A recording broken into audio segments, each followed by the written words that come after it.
my name is Allison Hunt. Today's date is March 31st, 2017, and I am interviewing Charles E. Payne on the Ball State campus as part of the Ball State University African American Alumni Oral History Project. Charles, I'd like to thank you for sharing your story with us today. You're welcome. And I'd like to start off with when and where were you born? I was born in Fort Smith, Arkansas on November 13th, 1946.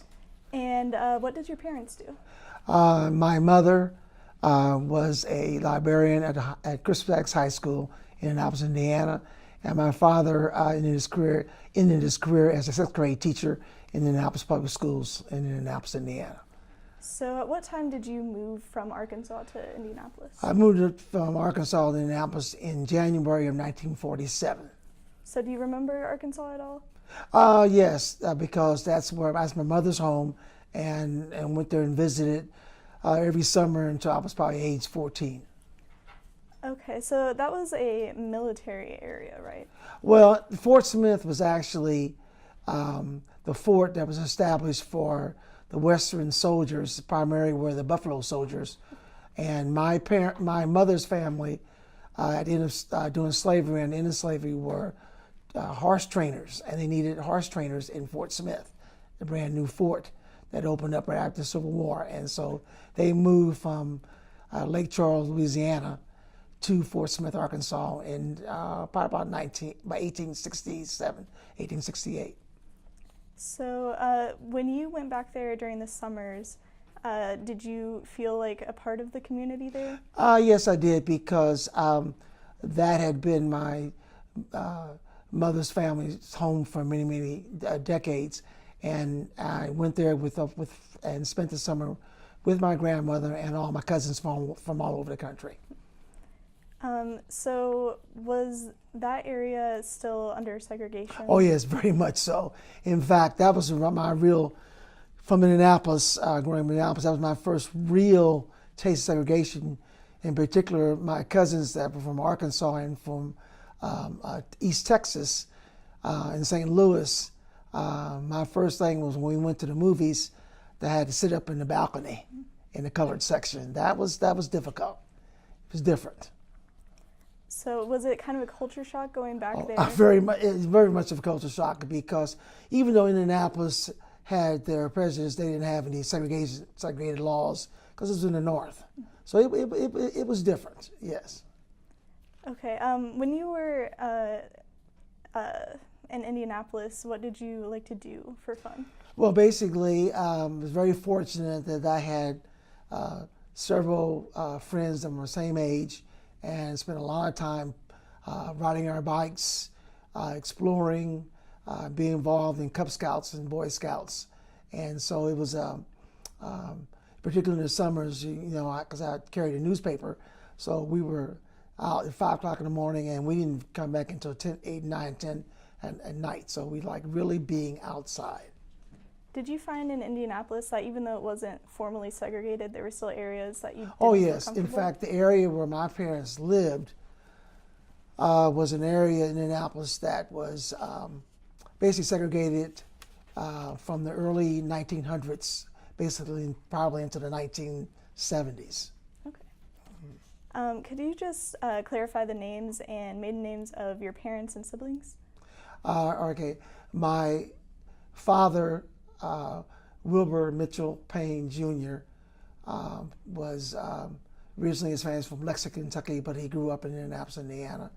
My mother, Alice Lucille Hilliard Payne, was born in Fort Smith, Arkansas, educated in northern Arkansas, and lived in Indianapolis until her passing. My oldest brother, Wilbur Mitchell Payne Jr., is a retired educator and school board member in Hilton Head, South Carolina. My second oldest brother, Dr. Brownell Payne, is an anesthesiologist in Los Angeles, California. My younger siblings, well, first of all, is Ronald Benjamin Payne, who passed away in November 1990. His twin brother, Donald Franklin Payne, who is 69, is a retired investor in Baltimore, Maryland.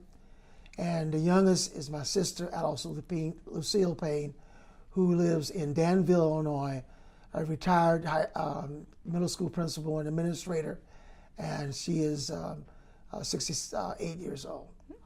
So it seems like education was kind of a big part Education of your was a life. very good thing because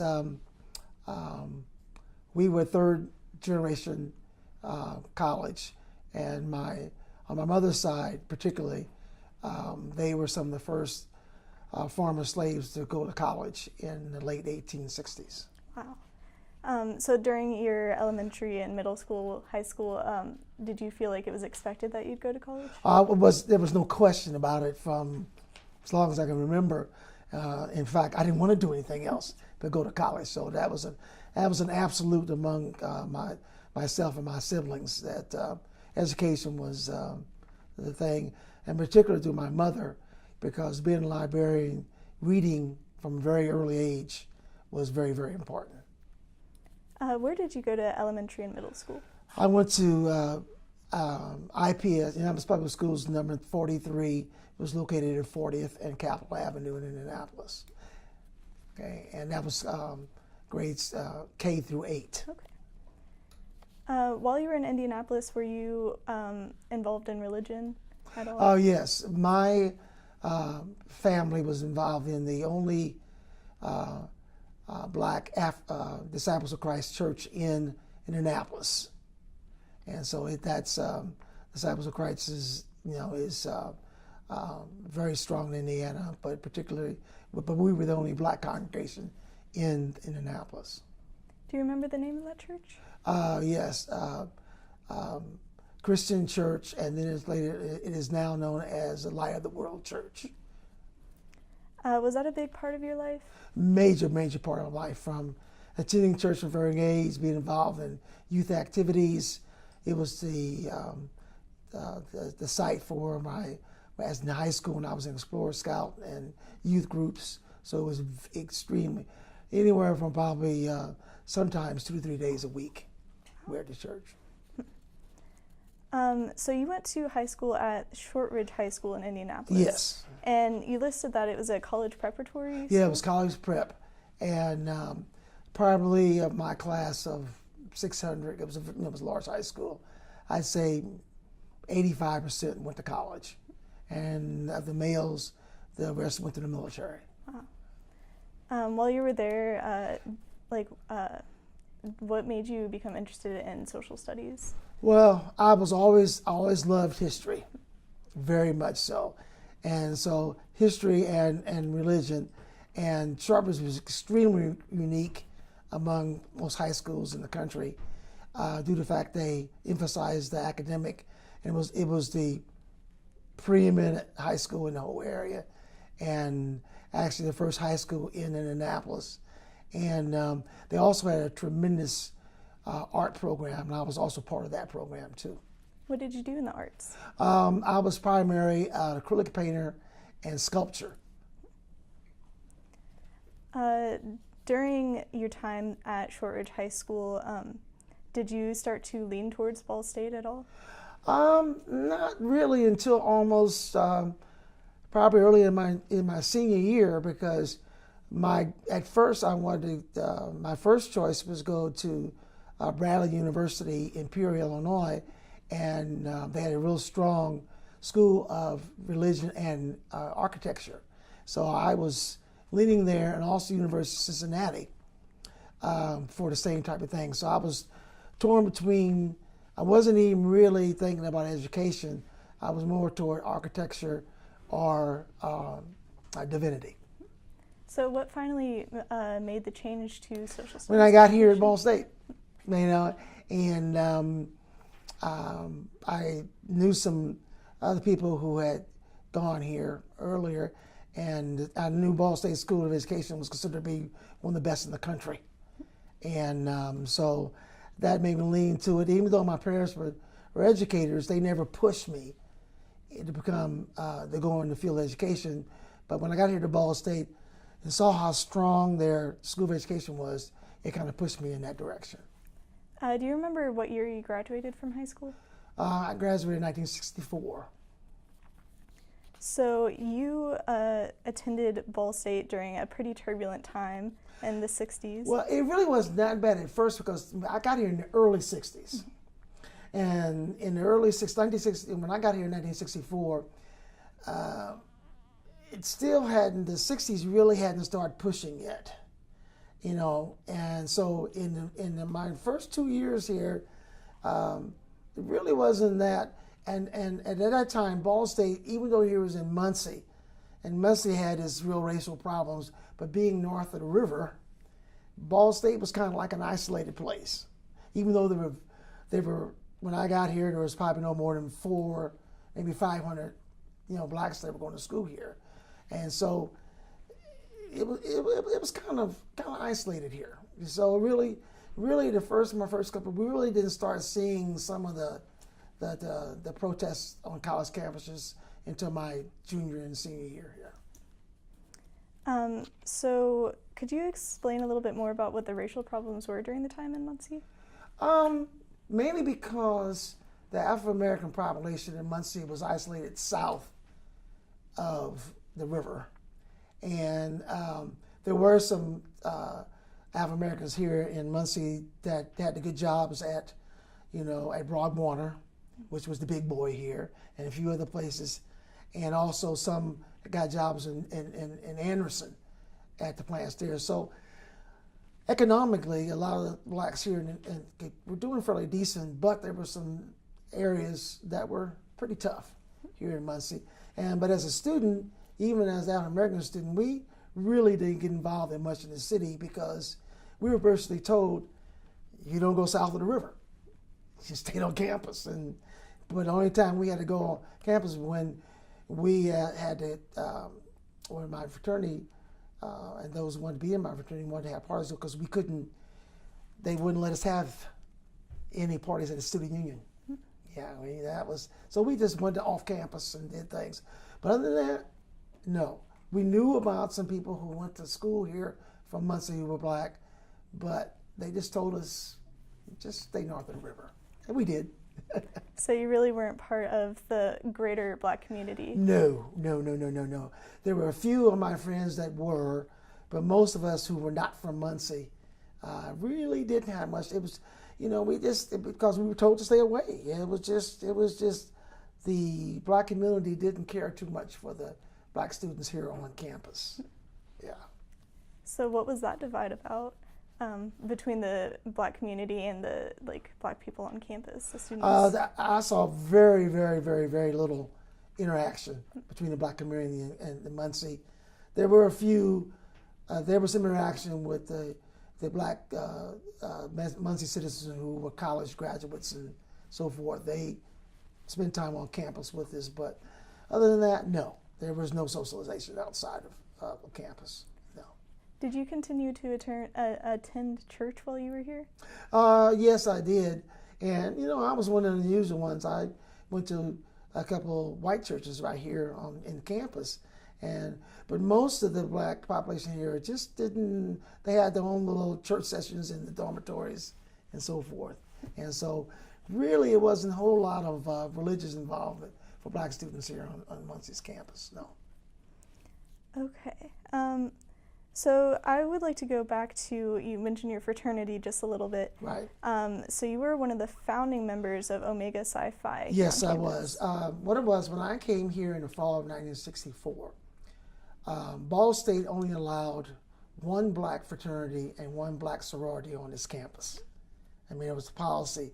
But I was a legacy of the Omega Psi fraternity because my father, who joined the fraternity in 1934, 35, and my two older brothers, who both went to Indiana University in Bloomington, were also members of the fraternity. And so as far as I'm concerned, there was only one place I could go was in that fraternity, but there was no chapter on this campus. But fortunately, the very next year, my younger twin brothers came here. Another neighborhood friend of mine, a little block from my house, came here as freshmen. And two others from Indianapolis who also I've known all my life came here. And one came from Gary, and he was also connected with the fraternity. And so basically, there were 7 of us that were here in my sophomore year, and my father was a district leader for the Midwest, for all the campuses of the Mega 5 and Sci-Fi in the Midwest, particularly in the Big Ten. And we basically, in about probably December of early December of my sophomore year, and they were freshmen, we decided, wait a minute, we don't want to be Kappa Alpha Psi, which is the only fraternity here. We were going to be Omegas. So we asked my father, could he find out a way that we could become pledges and find someone either in Muncie or Anderson that they could be the pledge master. So we decided, my father petitioned the National to have us go through the fraternity without going through Ball State, because Ball State had this policy.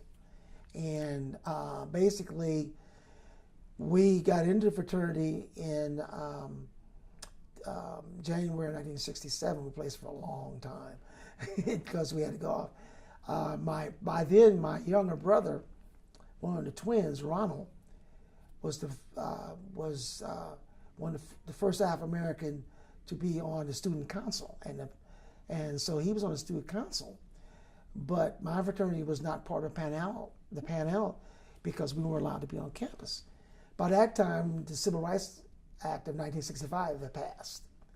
So my brother, basically sitting on the student council, said, we have a problem here. Ball State's in violation of federal law. And I said, if you don't allow Omega Psi Phi and another sorority, Alpha Kappa Alpha, which was my mother's sorority, to be on this campus, we're going to file a federal lawsuit against you. And they kind of raised their eyebrows a little bit, like, oh yeah, sure, you're going to. So with my father and other national members, they sent a letter to Ball State threatening a federal lawsuit. A month later, we were on campus. Wow. That's a pretty great story. And because so that made my younger brother, because he was a pre-law major here, ended up going to Bloomington Law School and becoming a pro bono judge in Chicago before he got ill from cancer and passed away, got him involved. And we basically had to use the federal law, because Ball State actually, I tell people that they don't believe it. I say, but that's the kind of thing. So that was the segregation here in the North that was used by Ball State to do that. But it took, a threat, to do that. And we were accepted, because like I said, we weren't even allowed to have meetings, organizations in the student union or in the dorm. We had to have all our activities for our fraternity off campus. And in fact, sometimes we had activities and so forth 10, 15 miles away from here. Wow. Yeah.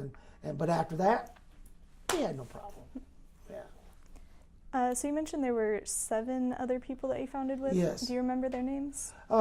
First of all, myself, and then my twin brothers, Ronald and Donald Payne, John Buckner. How many is that? 5? I think that's 4. 5. Let's see, around Thomas Kelly, Tony Payne, you weren't related to me. Is that 6 now? Mm-hmm. Who am I leaving out from Gary? I'm drawing a blank. I haven't seen him in years. But there were 7 of us, yeah. So was there any backlash from the other fraternities on campus? Oh, the black fraternity that was the Kappa Alpha Psi. Oh, they tried to block it. They tried to block it, and it was pretty mean-spirited.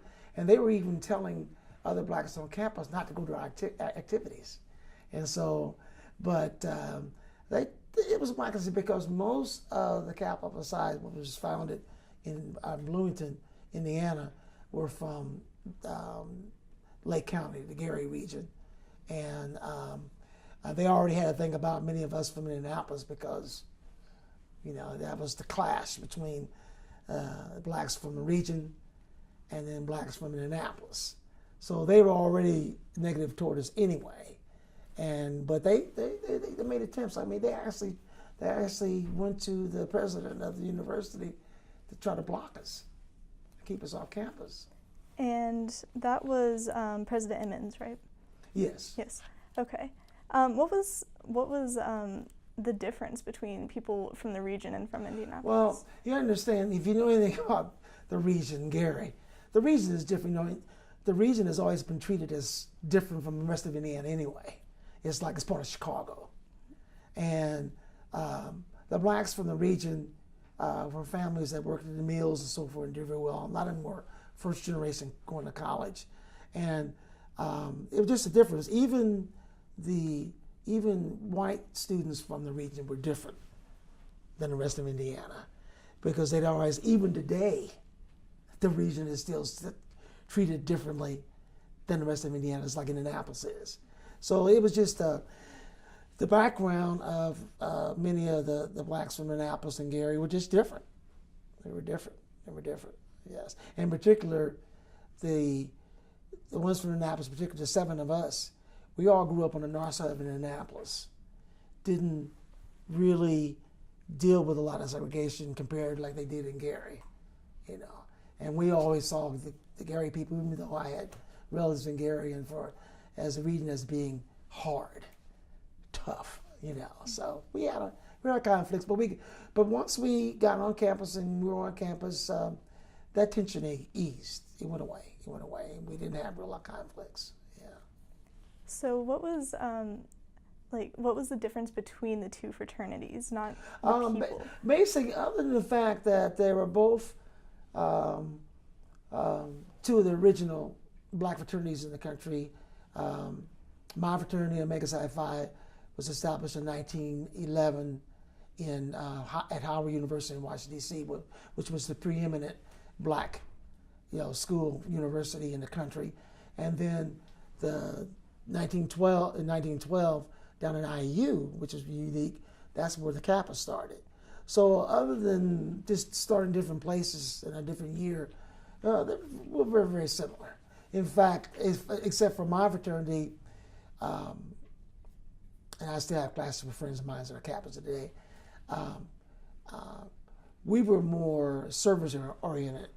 They were more social, even though they had their service thing, but they were more toward the social part, and we were more service.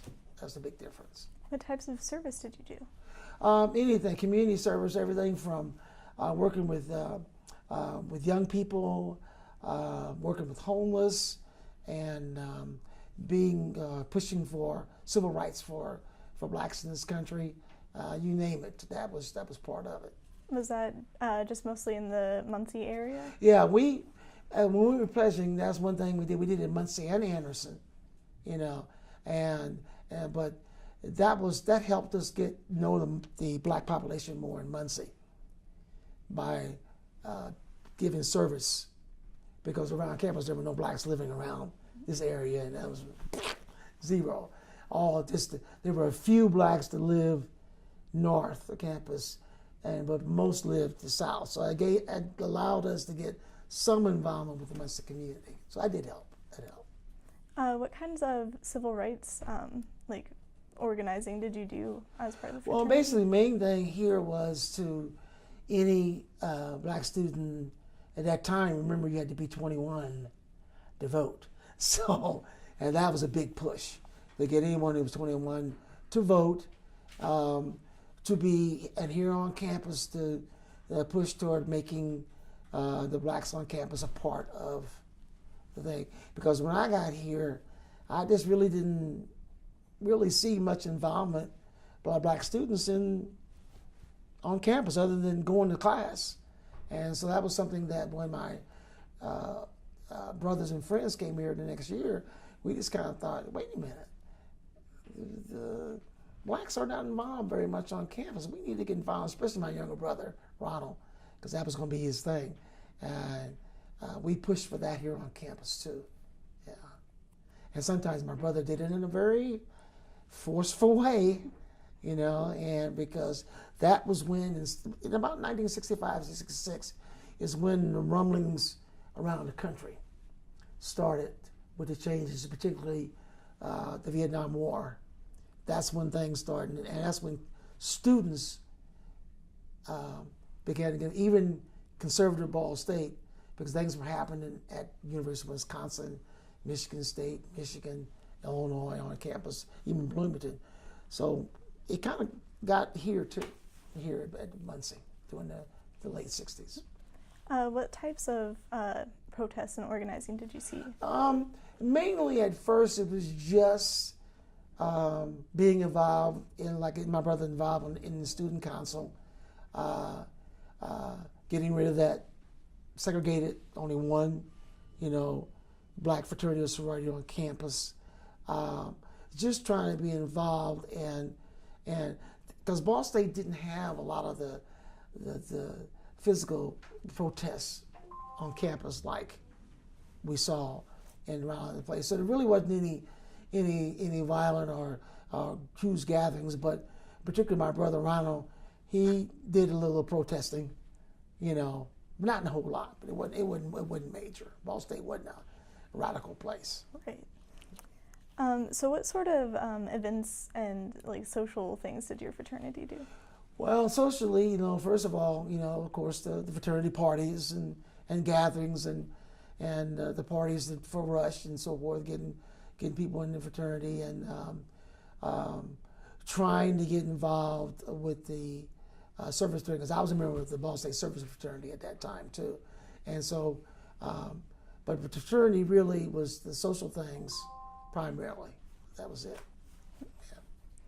So what was the Ball State Service Fraternity? Oh, geez, it's been so long, I can't even remember. I have to recall it. It's been so long. But I was one of the first African Americans to get in that service fraternity. Okay. What sort of things did that fraternity do? Mainly to make sure students were comfortable on campus, to do some things locally with high school students, because Muncie North High School, middle school, that was right north of campus, was established at that time. So we got involved because at that time, with the black students that were kind of bused up to Muncie North Middle School at that time, we kind of were there around for that. When you were at Ball State, did you live on campus or off campus? Oh yes, I lived on campus. In fact, I was one of the first students to live in Studebaker, which has just been remodeled. In fact, prior to Studebaker being there, that was a swamp. I don't know if you've heard about that, but that was a swamp, and they drained the swamp and they built Studebaker Quad. And I lived there for 3 years, and then I lived in what's the one right north as you go? Can't even remember now. The northern dorm, the first modern to high rise, as you go north on campus there. Oh shoot, I can't even remember the name of it now. I lived there until I did my student teaching in the spring of 1968. Was it La Follette maybe? Oh gosh, see, that's what happens when you get old, guys. La Follette, yes. I lived in La Follette in my senior year. Yeah, for the first semester and right before I did my student teaching, I lived in La Follette. Thank you for remembering. So one of the protests that occurred during your tenure, it seems, is there was a student walkout on the President Emmons' retirement speech. Right. Were you part of that? No, I wasn't part of it, but my brother and a couple of my fraternity brothers were, especially my brother. I think he was right up front. Do you remember what their goal was with that? I think their goal was to have part of an open look at who the next president was, and for Ball State to be more diverse, and it happened because it did, because over the next several years the population number, they started really recruiting African Americans to come to Ball State, and the numbers really increased. So I think the goal was to have more diversity on campus, more faculty, administration of color, and more women. Ball State wasn't a big place for women on campus as faculty members and administration. Which is amazing because they eventually had a woman president, you know. But it was a rarity to see a woman teaching a class at Ball State. Extreme rarity. In fact, I think I had one in 4 years. Yeah. So was President Emmons part of the problem with? No, he wasn't part of the problem. You have to understand, you know, most of us really we liked him as an individual, as a person. I think it was just the attitude that where Ball State was. It was Muncie.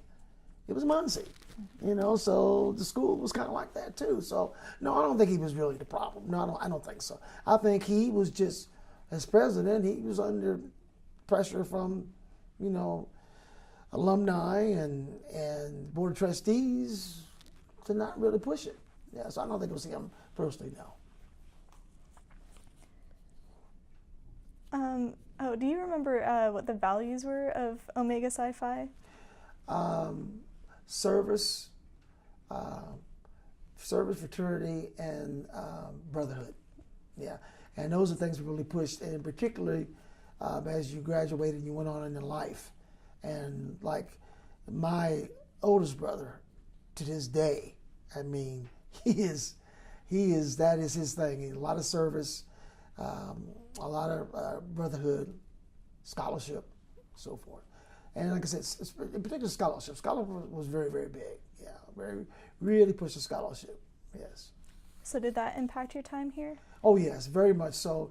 Well, see, I had seen it with my father and with my two older brothers.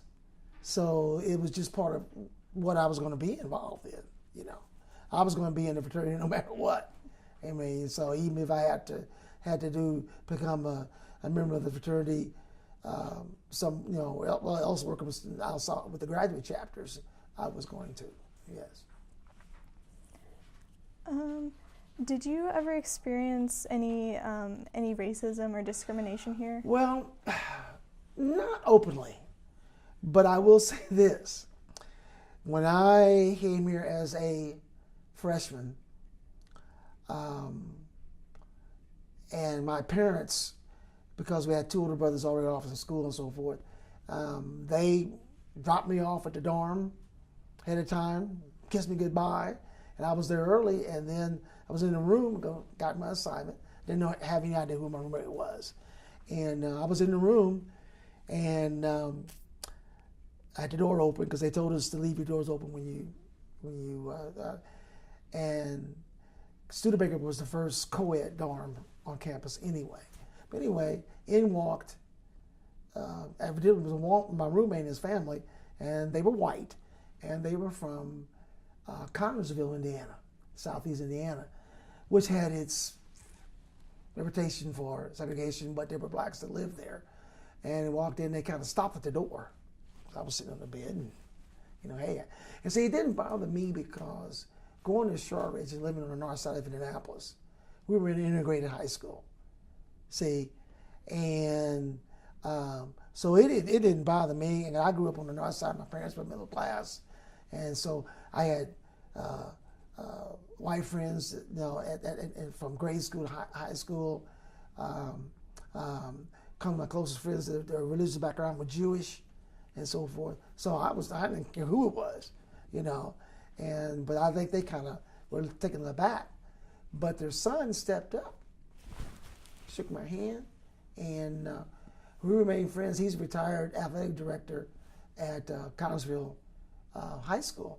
And we remained friends for years, stayed in contact. And I think that was the only feeling that it might have been. And then, of course, you know, it didn't bother me because of my background and growing up and stuff. You know, there were the looks and the stares because there wasn't very many of us here on campus.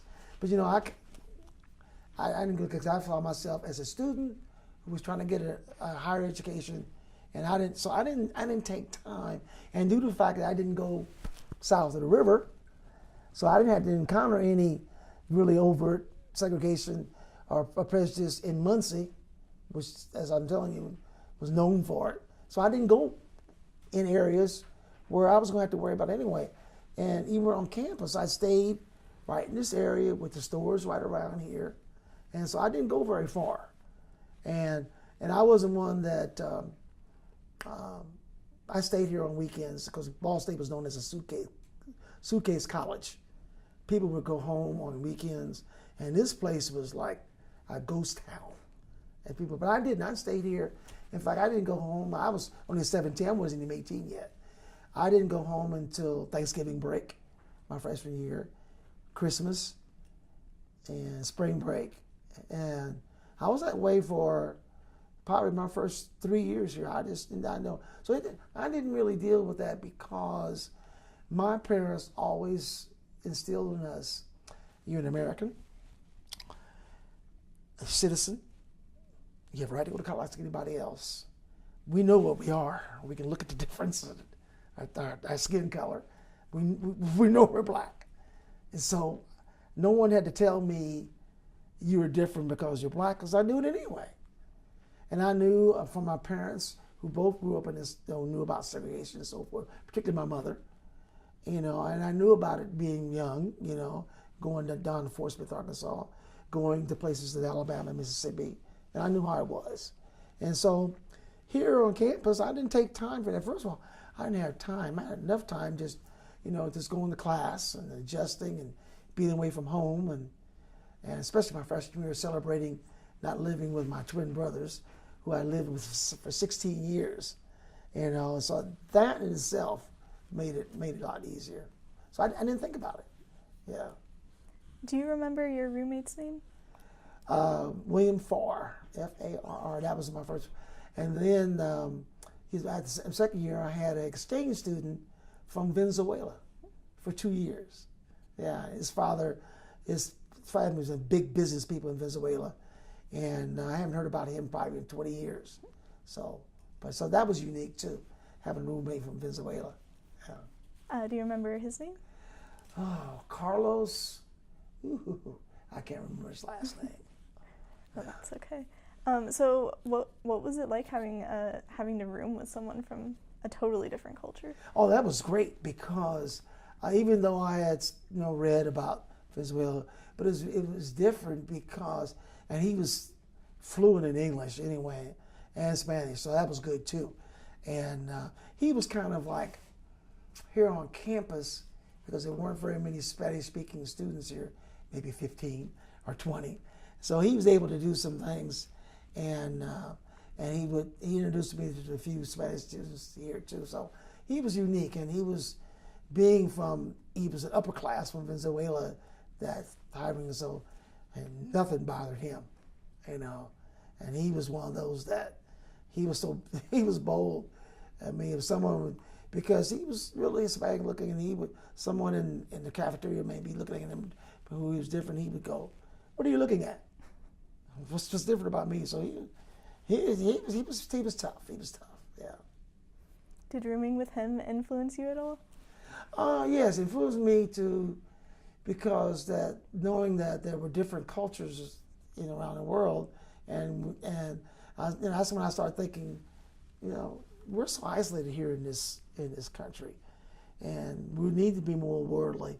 So that's also when, in the '60s, when people in this country started thinking about more global, and no more of this isolated mess, even though the Cold War was still going on. But people started thinking more global at that time. So he helped me with that. Yes, he did. Were you involved in any other activities on campus? In my freshman year, when soccer was just getting started, I did play a little bit, but so it did help because one of the things they did, the Ball State team, the men's team, traveled to the University of Wisconsin. And by that time, I was 18, so I was able to drink a little bit. It was because University of Wisconsin was already, deep into the protests for the Vietnam War. So that was kind of fun too. And so I did that, but I got injured, and that ended as far as athletic thing. But I basically, the service organization and fraternity, and I was involved. There was a group of us who liked history, and we investigated. Of course, remember that was the day before the computers and everything else. so we couldn't best investigate. So I was in a group that did that, which was kind of fun. Was it difficult for you to balance athletics and education at the same time? No, because I wasn't involved very long. And it wasn't very difficult because due to the fact my parents and my older brothers about going to college, so, it was no big deal to me because at that time, see, there were a lot of first generation Americans going to college in the 60s. So for many of them, this was something new. But for me, it was just it was just another step in my development as a person and to be educated. So it really wasn't difficult for me. And in fact, even though financially it wasn't difficult for me, but I worked starting my freshman year in the dorm, started in the kitchen, and in those days, on Sundays, they had formal dinner starting around 1 o'clock, and the young ladies had to dress up, and actually we would escort them to the tables, and I worked as a waiter and an escort, and then I worked and up until I did my student teaching, I worked in the dorms, and so the adjustment was good because that's because I wanted extra money. And it's something I did that I might as well say to help with the adjustment. In my sophomore year, I realized there were a lot of young men here who, number one, didn't, unless they went home, took the home clothes to wash, and they didn't know how to iron. Because in those days, there wasn't any permanent press. And in those days, you didn't have wrinkles in your clothes. Young people now in college, they don't care what they look like half the time, right? That's right. You don't care if they're wrinkled or whatever. You take them out of the dryer and put them on. And so, but not in those days. So I thought I was taught by my father and my mother how to press clothes, and all that. So I said this could be a financial thing. So I set up a business, and for 2.5 years, I charged to wash your clothes. I charged 15 cents for shirts and 25 cents to press pants. And I did this, and this was my Saturday morning routine because I was an early riser. I was used to getting up because I carried the newspaper growing up. So at first I would just knock on doors and pick up laundry, but then I got laundry sacks, and they would put their laundry inside these bags hanging on the doors. And I would spend Saturday mornings, 4 or 5 hours washing loads of clothes and pressing iron shirts, and that gave me a lot of extra pocket change. So that helped the adjustment too. Rolling. Okay.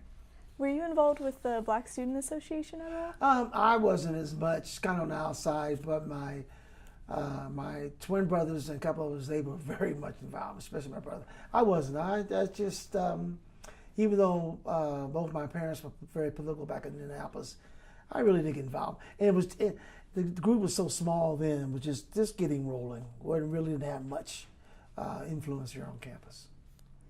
So you mentioned that you were a social studies education major and an economics minor, right? And biology minor. Oh, wow. Yeah. Never taught it, though. Yeah, I don't know why. I don't know why. So why did you go with all those different studies? I know once I decided halfway through my freshman year I was going to education, and I wanted to have a wide range. So my license is K through 12 social studies. So I could teach anywhere from elementary, middle school, all the way up to high school. I just wanted to have a broad range. And there weren't very many of us had that kind of major, K through 12. You didn't see that. That was rare. But in the long run, it helped me when I got in my career because I knew I could teach anywhere from elementary. And so one of the good things, I was able to take some elementary basic classes here, even though I knew I would probably teach in middle school and high school, and maybe one day I could get a doctorate and go teach college, but that gave me a wide range by being involved. And since Ball State was so great, especially with elementary, that I was able to get a background in that. So where did you do your student teaching? I did that at Washington High School in Indianapolis, Indiana. And what did that involve? Student teaching, because at that time, see, Ball State was so far ahead of IU and Purdue and other schools. It was 12 weeks of, and when I did my student teaching, I met the person in charge that I was going to be in with. He had 5 classes the day before. Went in the next day, and for 12 weeks, the classes were mine. Here I am, I was 21 years old, and I had juniors and seniors. And here's the ironic thing about it. 2 of my students, were juniors, and Washington High School was known for its athletics, especially basketball. And one of them was George McGinnis, who became an all-time great, at Washington High School, at IU, the pros, and he was in my class. And along with Steve Downing, who is now athletic director at Marion College in Indianapolis. And they were in my class. And see, and George McGinnis was one of those that, being a gifted athlete and everything else, he was going to be, he ended up being Mr. Basketball the next year and everything else. And he had been labeled as special ed. That was all a farce. And here I am telling this fantastic athlete, you are going to be part of this class, you're not going to get by. Because in those days, they didn't put you in separate special ed classes. They labeled you, and I said, you are going to work and you're going to be a decent student. And he'd been getting by, and he worked and he got a seat. But it was tough. I remember that to this day. Here I had this monstrous athlete. And so that was one of the, but the student teaching was different for me because unlike most student teachers, you get help from the student teacher. Your teacher, no. For 12 weeks, they were mine. So I think when I finished, I was ready to teach. Yes. When you were at Ball State, were there any professors or other faculty that really stood out to you? Oh, I can't remember names, but there were those in the School of Education that really stood out because the movement was starting in the 60s for the openness, to be open and with your students, and especially because a lot of teachers before that, there was this gap between teachers and the student. I had 2 or 3 professors that say, be a part of, don't be afraid to show your emotions towards your students. So I can't remember any names, but there were 2 or 3 that really, in the School of Education, were great. Yeah. So after Ball State, did you go to begin your career teaching in Indianapolis public schools first? Yes. Okay. I was hired in August of 1968. It was really ironic because at that time, the head of human resources for Indiana Public School, Walter Bean, he had taught me math in 8th grade. And he was very close to my parents. And he knew that I was looking for a job. And in the spring, student teacher, he said, come back. I have a job for you. Because at that time, Indianapolis was involved in a federal lawsuit for segregating the schools. And he knew that they needed to hire the more diverse population for the school system. So I got hired, and they knew that the case was IPS was going to lose this case, and they're going to have to integrate the staff. So they put me at a school that had been previously all white, never even had a black custodian or delivery man. And he asked me, are you afraid to go to an all white school? I said, I want a job, I want to teach. That was it. Yeah.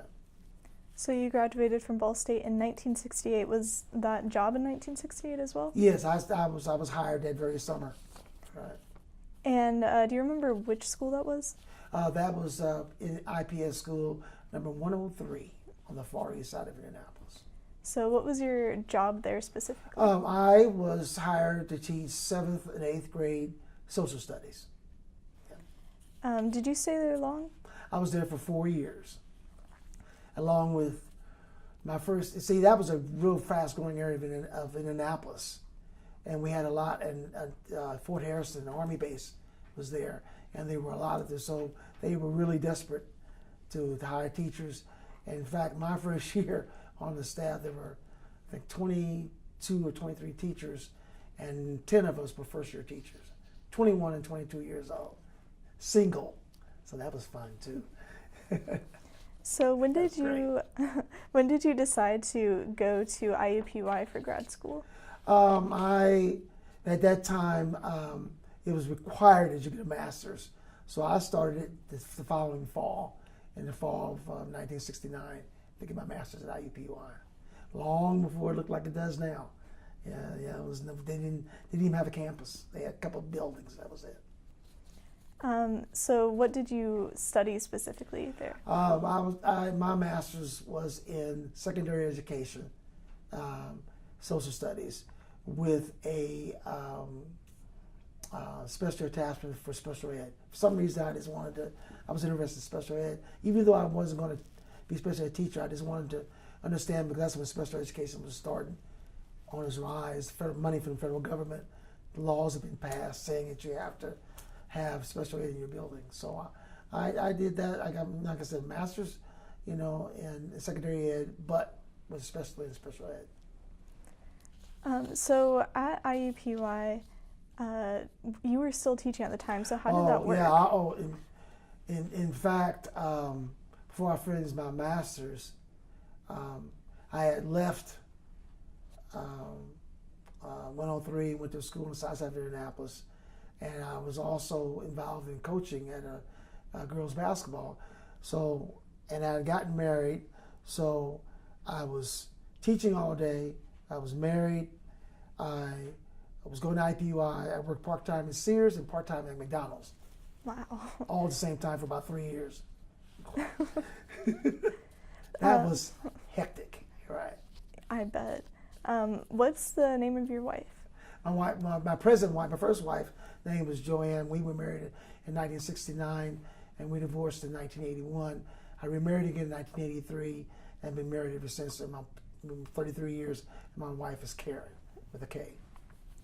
And did you meet while you were teaching? We met, we were both teaching, but we were also very much involved in Teachers Union in Indianapolis, and that's when we met, probably in late 1969, 79. I was separated and so forth, but that's when we met, working on union activities.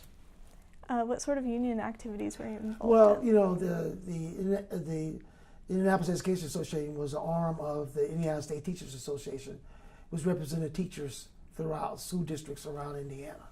And I started as a building rep, was on the board of directors and executive board for the local association, eventually became a state representative and attended the National Education Association. So I was deeply involved, very much so. Were there any particular controversies or anything during that time? Oh yeah, we had the first strike in Indiana for teachers in 1972. We were in the first. It never happened. There had never been a strike in Indiana, and we were among the first. And then we had another strike in 1980. So I was deeply involved in that. What were the strikes for? First of all, it was if we get better pay, better benefits, better pay, more involvement. Teachers having say so in administration and so forth.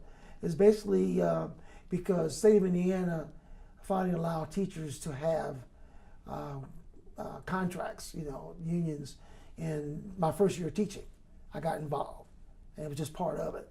And so, better pay, better benefits.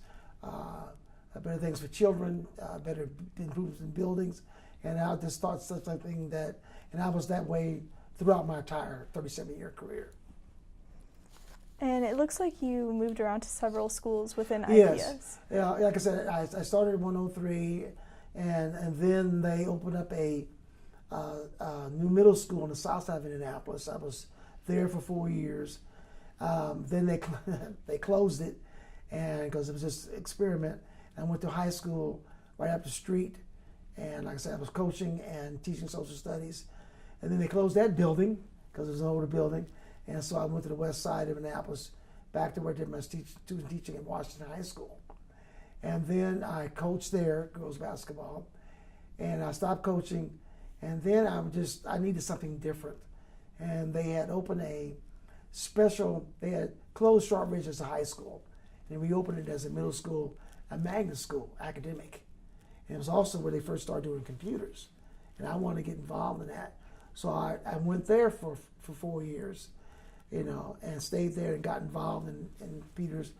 And then I just, the administration just wasn't, I think, doing Shortridge like it should. So I spent a year at a new program out on the east side of school, at a middle school, where we had students. I worked with students that were on the edge between being special ed and regular, so that was tough. And I was there for a year, and then they had an opening at Rupper High School on the north side of Indianapolis, and they needed an economics teacher, and they were desperate. And I hadn't taught economics at the high school level, but I said, "Oh, this is good." So I went there, and it was also 5 minutes from my house. So I didn't have to drive across town. So that's where I went, and that's where I stayed until I retired. Right. Were there any particular jobs that you enjoyed or that stood out to you? I really, even though I later became a high school teacher, I really enjoyed teaching middle school and watching young people, especially seeing them mature, because that was middle school, even today, is a very tough time when you're 12 and 13, 14 years old. And to be there and work with them mostly because middle school students are just about open to try anything. They like to do things, And people used to say, "How can you teach middle school? They're nuts at 12 to 14." I said, "No, they're real open. You can," and in particular when I went to the Shortridge Middle School with the magnet program for academics and computers. Computers was just getting started in the early 80s, and I got into it, and became very computerized. And then I spent the rest of my career with my students working with computers, and it was great. It was just tremendous. So middle school was probably my fun time in teaching. What sort of things did you use computers for in the classroom? Well, basically, that's when you were able to start to research. And I always wanted being a history person to research. And so I was able to plan lesson plans using research to help students to understand history. And I got away from the textbook. In fact, even though I was required, by the last 15 years of my teaching career, I didn't even use a textbook. I didn't. I mean, and I had to be real careful. I always tell my students, carry your book with you to class so someone else in the building, administration, would think that Mr. Payne is using this textbook. But I didn't. No. Did your students tend to enjoy that more? Oh, they really enjoyed it. In particular, when I was in economics, because I had a senior project where you had to put together a PowerPoint. Well, actually, we took the stock market. And the very early in the semester, you had to choose a company or a business that was listed in the stock market. You had to follow that company all year long, and then you had to put together a PowerPoint presentation on that company, and you did it before your class. And your class judged you along with me and gave feedback. And so the use of PowerPoint, which of course now everybody would say, no big deal. But back in the 80s and 90s, in early 2000, PowerPoint was big, And so I was one of the first teachers of social studies to use PowerPoint, to have students do it. And we went to the computer lab once or twice a week, and they were able to work on their project. And they had to present it before the whole class. So that was their semester-long project. And being seniors, even though it wasn't required for graduation to have a senior project at the school at that time, but I required it. And it was great. It took a lot of pressure off of me as a teacher because it put it on the students. Did you find that your use of technology helped your style of teaching? Oh yes, made a big difference because particularly when I became department head administrator, I was able to tell other teachers that this is a way that, instead of standing up there lecturing and so forth, because I hated lectures. I didn't have it very much, even in high school, because we were so active. But when I was here at Ball State, that's one thing I hated was those lectures, and particularly those early classes where you had, 90 to 100 students in a room, and you had something, and especially when you had a graduate student. That was one of my goals when I said I will not spend my time standing in front of a group of students for 50 minutes lecturing. We're going to do this. We're going to have group activities. We're going to have one-on-ones. We're going to have presentations. And I started doing that within the first 4 or 5 years of my teaching. Do you think your more experimental teaching style led to the several awards you were given throughout your time? Oh, yes. Oh, yeah. Definitely. Definitely. Because I was kind of an innovator. So I did that. And one of the things that really made it is because when I went to the last high school I was at Broad Ripple High School in 2000 and I'm saying in 92, 93, everybody used grade books, to put their grades in. But I had been using, all my work going in on computerized, And so at the end of the semester, you had to turn in your grade books and all your grades. And I gave it to the secretary, and I gave her my printout sheets. And she said, "What is this?" I said, "These are my grades. These are here." And so I like that better because I could talk to a parent. And a lot of times, as a parent, they be looking to want to see what other students do in the grade book. And I just had their child's printout of what they did for the grading period. And this is what this was it. And I could keep better track of things. It was really great too because toward the end of my teaching career, the entire district went there for grades, for attendance, and these are things I'd have been doing for years beforehand. And so that made me feel good because learning technology, was good for teaching. Could you explain a little bit about the certain awards you got, like the ABC Outstanding Teacher Award? ABC was an award in the Indianapolis Public Schools that was given to teachers who were innovative, did things different, and that's why I received that ABC award, because of my innovation in social studies and using technology. That's why I received that award. And then you were also given some from the Indianapolis Education Association. Yes, that was for my union, and I'm a proud union member.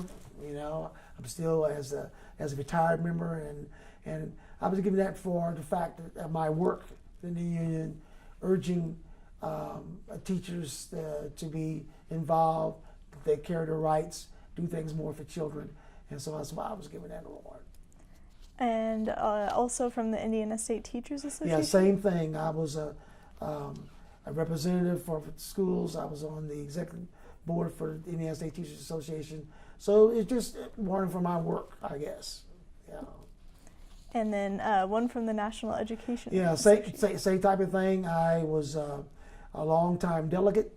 I worked with trying to help with the National Education's minority group, and so I was awarded just for the long-standing work, just being involved. So what sort of work was that? Promoting diversity? Just promoting diversity, finding ways to make education better for children. Because it's a misinterpretation that people thought because you were in a teachers union that all you cared about was teachers and getting more raises. No, the main thing was for the betterment to make schools better for children, because our first emphasis is teaching children. Yes, it's my job, and I want better things for me too, but it was my job. But finding ways to make it better for children to enjoy and achieve an education. What was the transition like from teacher to administrator? It wasn't too bad because being a department head, I didn't have all the real big hassles. The main transition was to get the people in my department to understand that even though you have them, especially I had in technology, to transition from the lecture style to get more group involvement, more one-on-one with students in technology. So that was the biggest transition, because I now had colleagues who, not that they were good people, but they were behind times in teaching. They needed to change. So that was the biggest transition, is to get people to changed their style of teaching. Yes. So do you feel that you were prepared well for your job and career at Ball State? Oh yeah, I have no doubt. And being young, when I started that fall of 1968, I was ready. 12 weeks of student teaching. See, at that time, IU was only like 4 weeks, and Purdue didn't even have a school of education at that time. And so most places before 6 weeks, and 12 weeks of student teaching got you ready. And Ball State was very good. And in particular, the professors' school of education made sure you were ready. Yeah. It was difficult. So you are a father of 4 and a grandfather of 6, is that correct? 6, yes. Do you think that the legacy of education is being passed down? Oh yes, there's no doubt about it. That because all 4 of my children are going to college, all 4 of them have finished. Their children are going. My grandchildren are going to college. I mean, there's that. And all 4 of my children, there was no ifs and buts. And my oldest son, who went here to Ball State, I mean, he was just. I mean, that was it. And the rest of them just knew that we're going to go to school. We're going to work in a factory or do anything else. That was it. College was it. Could you clarify the names of your children? All right, my oldest son is Charles Eugene Payne II. Named the second because I didn't want to have a junior, because my oldest brother was a junior. My second oldest son is, I got some grandchildren and everything else, is John Thomas Payne. And my oldest son is an investor for Charles Schwab. And my second oldest son is an insurance investor for United Health. And my oldest son is 42. My second oldest son is 36. My third oldest is my daughter, Jennifer Kathleen Payne, who has a degree in child psychology and art therapy. But at the same time, right now, though, she's a stay-home mother. And then my youngest is Matthew Patrick Payne, who is a struggling writer out in Los Angeles.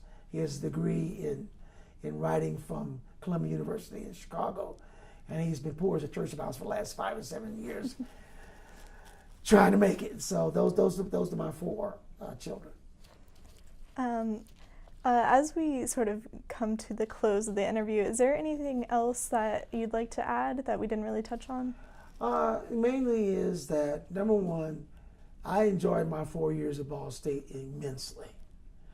I was always one that enjoyed school. I enjoyed high school. I enjoyed my time here.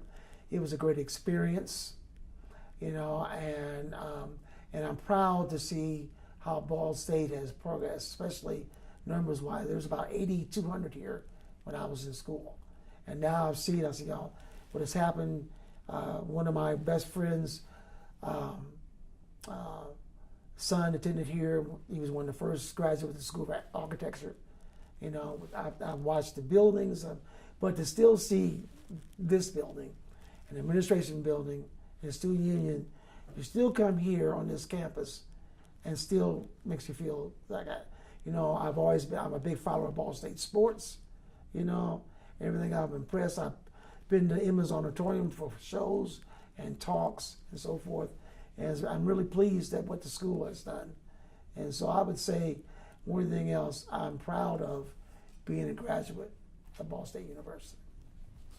Well, on behalf of the Ball State University African American Oral History Project, African American Alumni Oral History Project, I'd like to thank you for your participation today, Charles. Well, thank you for involving me, because when I was contacted from the very beginning, I thought it was a fantastic deal. I think this is great. Thank you. Yeah.